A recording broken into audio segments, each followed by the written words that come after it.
सुबह के 8 बजे हैं और एक और नया दिन शुरू हो रहा है। हर दिन एक नया चांस होता है अपने सपने के एक कदम और करीब जाने का। एक ग्लास पानी के साथ मेरे दिन की शुरुआत हो रही है और मैं थोड़ा सा नेचर के साथ टाइम स्पेंड कर रही हूँ। बीपीएससी मेंस की प्रिपरेशन सिर्फ पढ़ाई नहीं होती, ये एक जर्नी होती है पेशेंस, डिसिप्लिन और सेल्फ बिलीफ की। अगर आप भी बीपीएससी एस्पिरेंट हो और कंफ्यूज हो कि मेंस के लिए कैसे स्टार्ट करें, कैसे प्रिपेयर करें, तो ये वीडियो आपके लिए ही है।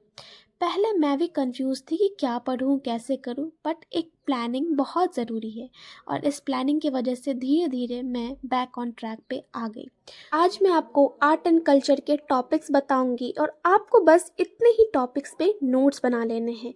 और नोट्स कैसे बनाने हैं, किस तरीके का डायमेंशन होना चाहिए, ये सब चीज़ें इस वीडियो में मैं डिस्कस करूंगी। और मैं आपसे रिक्वेस्ट करूंगी कि जब तक प्रीलिम्स का रिज़ल्ट नहीं आ जाता आप अपना टाइम वेस्ट ना करें, बिकॉज़ बीपीएससी मेंस की प्रिपरेशन एक लॉन्ग जर्नी है। कभी दिन परफेक्ट होता है तो कभी परफेक्ट नहीं होता, लेकिन इम्पॉर्टेंट ये है कि हम रुके नहीं, कंसिस्टेंसी और बिलीफ बना के रखें, हमें सक्सेस ज़रूर मिलेगी। तो चलिए आपको बताती हूँ कि मैं नोट्स कैसे बना रही हूँ और आपको नोट्स कैसे बनाने चाहिए। तो आप अपने स्क्रीन के ऊपर देख सकते हैं, यहाँ पे कुछ टॉपिक लिखा है, ये आर्ट एंड कल्चर के सारे टॉपिक्स हैं और आपको इसी टॉपिक पे नोट्स बनाने हैं। और मैं हिंदी एंड इंग्लिश दोनों में लिख दी हूँ ताकि किसी को कोई प्रॉब्लम ना हो। तो सबसे पहला जो मेरा टॉपिक है वो है origin and development of art and culture in Bihar. Bihar में कला का उद्भव एवं विकास। उसके बाद धीरे धीरे मौर्य कला, पाल कला, पटना कला, मधुबनी चित्रकला, इन सब पे आपको नोट्स बना लेने हैं। और कैसे नोट्स बनाओगे वो भी मैं आपको उसका एक सब टॉपिक्स बताती हूँ कि किस टॉपिक पे कैसे नोट्स बनाने हैं। तो देखो, हमारा पहला जो टॉपिक है वो है origin and development of art and culture in Bihar.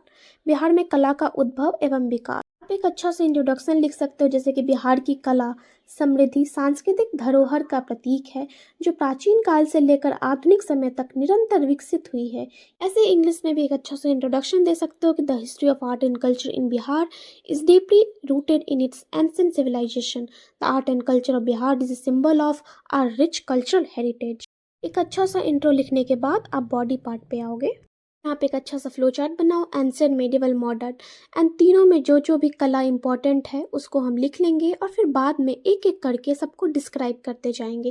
जैसे एंशिएंट में है मौर्य कला, पाल कला, मेडिवल में पटना कला, मॉडर्न में मधुबनी पेंटिंग, मंजूसा आर्ट, सिक्की आर्ट। तो एक एक करके आप सब पे नोट्स बना लो। ये देखो मैंने ऐसे ही बना है, इंट्रोडक्शन हुआ, फिर टाइमलाइन कैसे हुआ, एंशिएंट, मेडिवल एंड मॉडर्न, फिर एक एक करके सबको डिस्क्राइब कर लिया, उसके फीचर्स क्या हैं उस आर्ट के। तो ऐसे करके आप अपने नोट्स बना सकते हो। तो ये हमारा हो गया origin and development of art and culture in Bihar.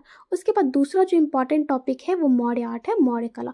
तो इसमें भी एक इंट्रोडक्शन लिखोगे, भूमिका यानी कि फिर बॉडी में मौर्य जो आर्ट है ना उसको दो भागों में बांटा गया है, एक court art and folk art. तो कोर्ट आर्ट वो होता है जो कोर्ट के द्वारा यानी कि राजा के द्वारा पैट्रोनाइज किया जाता है, किंग के द्वारा। एंड फोक आर्ट वो तो कम्युनिटी बेस्ड होते हैं।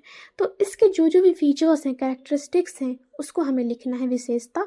एंड अगर वो हम लिख लें उसके बाद क्रिटिसिज्म लिखना है, फिर मौर्य कला का बौद्ध धर्म से क्या संबंध था, मौर्य कला का बिहार पर क्या प्रभाव पड़ा, फॉरेन इन्फ्लुएंस क्या था मौर्य आर्ट पे, एंड लास्ट में हम कंक्लूजन लिखेंगे। अगर हम इतना कर लेते हैं तो मौर्य आर्ट में कोई भी क्वेश्चन आएगा तो हम इजीली सॉल्व कर पाएंगे। अब चलो मैं जो आंसर राइटिंग कर रही थी मैं उसका आपको दिखाती हूँ। तो चलो मैं आपको दिखाती हूँ, ये है Maurya art and architecture. And यहाँ पे मैंने इंट्रोडक्शन लिखा, फिर उसको एक फ्लो चार्ट बना के दिखा दिया, फिर एक एक करके जितने भी पैलेसेस, पिलर्स, स्तूपास जो भी हैं सबको मैंने डिस्क्राइब किया। फिर जहाँ पे ज़रूरत है वहाँ पे फिगर्स भी बनाए हैं। आप देख सकते हो हैंड राइटिंग तो बहुत गंदी है क्योंकि जल्दी जल्दी में लिखा है तो हो गया है। मैंने पॉलिटी के भी नोट्स बनाने स्टार्ट कर दिए हैं, जैसे कि सिलेंट फीचर्स ऑफ कॉन्स्टिट्यूशन, संविधान की विशेषता, उपलब्धियां एंड चुनौतियां, फिर उसका क्रिटिसिज्म, एंड संविधान के जो 75वें वर्ष पूरे हो चुके हैं उसके ऊपर। तो ये धीरे धीरे करके मैं बनाना स्टार्ट कर रही हूँ, तो आप भी बनाना स्टार्ट कर दो। जो भी प्रॉब्लम्स आती हैं आप कमेंट में मुझसे पूछो, जितना हो सकता है मैं आपको बताती हूँ और बताऊँगी। फिर पढ़ाई करने के बाद मैं उठी, शावर लिया एंड फिर भगवान के सामने दिया दिखाना इज़ कंपलसरी। एंड मन की शांति के लिए ज़रूरी है हनुमान चालीसा भी मैं कभी पढ़ लेती हूँ, कभी नहीं, ऑलमोस्ट डेली ही पढ़ती हूँ। फिर शाम का समय हो गया था तो मैंने मखान की खीर बनाई। अगर आपको नहीं पता है तो ब्रीफली बताती हूँ कि कैसे बनाया जाता है, बहुत अच्छा लगता है, टेस्टी सा। तो इसके लिए आपको सबसे पहले घी में मखान को फ्राई करना है, भून लेना है अच्छे से। उसके बाद क्या करोगे, ग्राइंडर में डाल के इसको पीस लो। उसके बाद खौलते हुए गर्मा गर्म दूध में इसको डालो आप। और डालने के बाद इसमें चीनी, ड्राई फ्रूट्स, जो सब चीज़ें आपको डालना है, ये भी थोड़ा सा सुधा वाला दूध डाल रही हूँ, मुझे अच्छा लगता है। ये सब डालने के बाद इसको मिलाते रहो और देखना कुछ देर के बाद डिलीशियस क्रीमी मखान का खीर बन के तैयार हो जाता है। अगर आपने यहाँ तक वीडियो देखा है तो आपके लिए ज़रूर भेजूँगी। फिर रात में थोड़े से मोबाइल देखने के बाद एंड थोड़ा सा पढ़ने के बाद मैं सोने चली जाती हूँ। ऑनेस्टली कहूँ तो बहुत ज़्यादा पढ़ाई नहीं हो रही है, लेकिन एक चीज़ याद रखो कि रुकना नहीं है, कंसिस्टेंसी तोड़ना नहीं है। भले ही 1 घंटे ही पढ़ो, लेकिन पढ़ाई करो। आपका चेन ब्रेक नहीं होना चाहिए, फ्लो नहीं टूटना चाहिए।